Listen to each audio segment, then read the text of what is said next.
Assalamualaikum warahmatullahi wabarakatuh. Waalaikumsalam warahmatullahi wabarakatuh. Selamat pagi anak-anak. Pagi, Pak. Pak. Perkenalkan, nama saya Aditya Wahyuwardana, biasa dipanggil Pak Adit.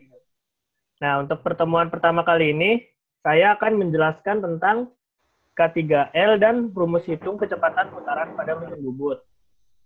Sebelum kita masuk ke materi, alangkah baiknya kita berdoa menurut kepercayaan dan agama masing-masing. Berdoa dimulai. Berdoa selesai. Ya, saya absen dulu ya. Ihsan Suryana, hadir. Hadir. Ihsan Ali. Hadir. Apit Madani. Hadir, Pak. Oh, baik, berarti ya hadir semua ya. Kita langsung masuk ke materi. Di sini, kenapa sih saya harus menjelaskan K3L dan rumus hitung kecepatan putaran mesin bubut? Fungsinya adalah ketika kita praktek di laboratorium teknik mesin, kita sudah mengetahui hal-hal apa saja yang harus kita lakukan dan yang tidak boleh kita lakukan selama di dalam lab. Nah, K3L itu apa sih? K3L adalah kesehatan dan keselamatan kerja dan lingkungan. Nah, ini adalah hal yang harus diperhatikan saat berada di bengkel produksi. Yang pertama, menggunakan pakaian kerja. Yang kedua, menggunakan kacamata pengaman. Yang ketiga, menggunakan sepatu kerja. Dan yang keempat, menggunakan alat penarik drum. Nah, ini adalah contoh gambarnya. Menggunakan pakaian kerja. Kenapa sih kita harus menggunakan pakaian kerja? Supaya nanti ketika kita melakukan produksi, pas bramnya itu berceceran dan terkena baju, kita bisa memisahkan baju yang kita pakai dengan pakaian yang lainnya untuk dicuci, sehingga tidak tercampur dengan pakaian yang lain dan pakaian lain tidak merusak pakaian yang disebabkan karena bram yang nyangkut di baju kerja ini. Nah, yang kedua, menggunakan kacamata pengaman. Kenapa sih kita harus menggunakan kacamata pengaman? Tujuannya adalah untuk melindungi mata kita supaya ketika bram itu tercecer atau terbang ibaratnya dari hasil kerja mesin bubut tidak langsung masuk ke mata gitu. Jadi mata kita terproteksi. Selanjutnya ini kita menggunakan sepatu kerja. Sepatu kerja ini kita bentuknya khusus ya. Jadi bagian depan sepatu ini ujungnya ada material plat atau besi yang fungsinya adalah untuk melindungi ujung kaki kita. Supaya ketika nanti ada benda-benda yang berat terjatuh di kaki kita, nah besi ini akan menahan beban dari benda yang jatuh itu. Jadi nggak langsung terkena jari-jari kita yang ada di dalam. Nah, ini juga bahannya terbuat dari kulit, karena kulit itu selain kuat, dia juga tidak mudah sobek. Lalu, yang keempat, kita menggunakan alat penarik drum. Tujuannya adalah ketika kita membersihkan gram-gram yang tersangkut, jadi kita nggak pakai tangan, pakai alat. Jadi ketika kita tarik drumnya, tidak bergesekan langsung dengan tangan. Jadi tidak melukai tangan kalau drum itu ternyata tajam gitu ya ujungnya. Selanjutnya, ini adalah hal-hal yang tidak boleh kita lakukan. Yang pertama, menempatkan peralatan kerja yang tidak aman. Lalu yang kedua, meninggalkan kunci cekam pada mulut pengencang cekam mesin setelah melepas benda kerja. Yang ketiga, berkerumunan di sekitar mesin bubut tanpa alat pelindung. Yang keempat, menggunakan sarung tangan pada saat melakukan pembubutan. Dan yang kelima, membuang beram bersama jenis sampah lainnya. Nah, ini adalah gambarnya. Yang pertama, ini contoh gambar menempatkan peralatan kerja yang tidak aman. Kenapa tidak boleh? Karena nanti ketika kita melakukan produksi, alat-alat ini besar kemungkinan bisa jatuh dan merusak kinerja dari mesin itu sendiri. Makanya ini nggak boleh ditaruh di sini. Lalu untuk gambar yang kedua, meninggalkan kunci cekam pada mulut pengencang cekam mesin setelah melepas benda kerja. Kenapa sih tidak boleh? Karena nanti seumpamanya ketika kita ternyata menyalakan putaran mesin ini, si kunci ini yang tadinya masih nyangkut bisa terpental keluar gitu. Dan nanti otomatis bisa kalau ada orang melukai orang yang terkena kunci cekam mesin ini sendiri. Lalu yang ketiga, berkerumunan di sekitar mesin bubut tanpa alat pelindung. Kenapa ini tidak boleh? Karena ketika kita produksi kan bramnya itu kan berceceran tuh. Otomatis kalau kita nggak pakai pelindung, bisa langsung mengenai kulit atau wajah kita. Dan mungkin bisa masuk ke mata, jadinya ini nggak aman. Lalu yang keempat, menggunakan sarung tangan pada saat melakukan pembubutan.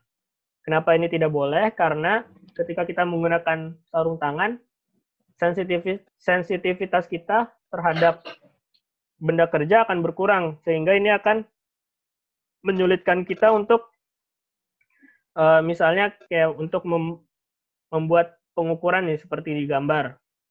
Karena kulit kita tidak sensitif, besar kemungkinan akan ada kesalahan dalam pengukuran karena kurangnya presisi. Nah, ini yang terakhir, membuang bram bersama jenis sampah lainnya. Kenapa ini tidak boleh? Karena nanti ketika kita membuang sampah di tempat pembuangan akhir, sampah yang bercampur dengan sampah lain akan membahayakan si pengolah sampah itu sendiri. Dan lagi ini adalah termasuk jenis limbah pabrik yang tidak boleh dibuang sembarangan. Karena dampaknya nanti akan melukai orang-orang yang berada di sekitar pengolah sampahnya. Sekarang kita masuk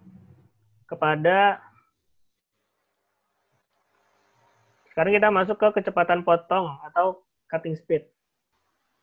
Yang dimaksud dengan kecepatan potong adalah kemampuan alat potong menyayat bahan dengan aman, menghasilkan tatal dalam satuan panjang per waktu atau meter per menit, dan pada gerak putar seperti mesin bubut, kecepatan potongnya adalah keliling lingkaran benda kerja, V kali D dikalikan dengan putaran mesin atau N. Nah, ini adalah rumusnya. CS sama dengan V kali D kali N. Dengan keterangan D adalah diameter benda kerja, satuannya milimeter, N adalah putaran mesin, dengan satuannya RPM, dan V adalah nilai konstanta, yaitu 3,14. Selanjutnya, kecepatan putaran mesin bubut. Nah, yang dimaksud dengan kecepatan putaran mesin bubut adalah kemampuan kecepatan putar mesin bubut untuk melakukan pemotongan atau penyayatan dalam satuan putaran per menit. Maka dari itu, untuk mencari besarnya putaran mesin sangat dipengaruhi oleh seberapa besar kecepatan potong dan keliling benda kerjanya. Mengingat nilai kecepatan potong untuk setiap jenis bahan sudah ditetapkan secara baku, maka komponen yang bisa diatur dalam proses penyayatan adalah putaran mesin atau putaran benda kerjanya. Dengan demikian, rumus dasar untuk menghitung putaran mesin bubut adalah CS sama dengan V kali D kali N, meter per menit. Dan kita bisa singkat N sama dengan CS per V kali D RPM. Nah, karena satuan kecepatan potong atau CS dalam meter per menit, sedangkan satuan diameter benda kerja dalam milimeter, maka satuannya harus disamakan terlebih dahulu, yaitu dengan mengalihkan nilai kecepatan potongnya dengan angka 1000 mm. Maka rumus untuk putaran mesin menjadi N sama dengan 1000 kali CS per V kali D. Dengan keterangan, D adalah diameter benda kerja, satuannya milimeter, CS adalah kecepatan potong, satuannya meter per menit, dan V adalah nilai konstanta. dengan ketetapan 3,14. Nah, ini adalah tabel kecepatan potong bahan. Kenapa sih kita harus melihat tabel ini? Karena ini berdasarkan jenis bahan dan pahat bubut yang akan kita gunakan. Contoh, misal kita menggunakan pahat bubut HSS dengan benda kerja berbahan baja lunak. Nah, di sini bisa kita lihat, kalau kita pakai pahat bubut jenis HSS, maka kecepatan terendahnya atau minimalnya yaitu 18 meter per menit. Dan kecepatan maksimalnya yaitu 21 meter per menit. Sedangkan, jika kita menggunakan pahat bubut karbida, maka kecepatan minimalnya adalah 30 mm per menit. Sedangkan kecepatan maksimalnya yaitu 250 mm per menit. Ini satuannya dalam milimeter ya. Seperti itu. Selanjutnya, ini adalah contoh soal. Misal sebuah baja lunak berdiameter 60 mm akan dibubut dengan kecepatan potong 25 meter per menit. Pertanyaannya adalah, berapa besar putaran mesinnya? Nah, diketahui D sama dengan 60 mm dan CS sama dengan 25 meter per menit. Jawabannya, dengan rumus N sama dengan 1000 kali CS per V kali D, maka N sama dengan 1000 kali 25 per 3,14 kali 60. Dengan N sama dengan 132,696 RPM. Jadi kecepatan putaran mesinnya adalah sebesar 132,69 RPM. Nah, ini adalah contoh soal yang kedua. Sebuah baja lunak berdiameter 2 inci akan dibubut dengan kecepatan potong 20 meter per menit. Pertanyaannya adalah, berapa besar putaran mesinnya? Nah, karena satuan inci bila dijadikan satuan milimeter harus dikalikan 25,4 mm. Dengan demikian, diameter 2 inci sama dengan 2 kali 25,4 sama dengan 50,8 mm. Nah, maka putaran mesinnya adalah N sama dengan 1000 kali CS per V kali D sama dengan 1000 kali 20 per 3,14 kali 50,8. Berarti N sama dengan 125,382 RPM. Nah, jadi putaran mesinnya adalah sebesar 125,382 RPM. Nah, sekian dari Bapak.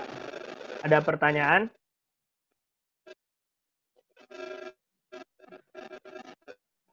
Tidak ada ya? Tadi mau sedikit tambah penjelasan. Jadi ini satuannya meter per menit ya, kecepatan pahat-pahatnya. Saya ulangi penjelasannya. Misal kita ingin membubut benda kerja dengan bahan baja lunak, maka kalau kita pakai pahat bubut HSS, kecepatan minimalnya yang bisa kita pakai yaitu 18 meter per menit, sedangkan kecepatan maksimalnya itu 21 meter per menit. Ya, segitu aja dari Bapak. Jangan lupa diingat-ingat materi ini, dan perhatikan juga hal-hal apa saja yang harus kita lakukan dan tidak boleh kita lakukan selama nanti kita praktek di laboratorium teknik mesin. Supaya kita bisa menjaga keselamatan dan keamanan diri kita sendiri selama praktek. Berhubung tidak ada pertanyaan, Bapak akhiri sampai di sini. Kurang lebihnya mohon maaf. Wassalamualaikum warahmatullahi wabarakatuh. Waalaikumsalam warahmatullahi wabarakatuh.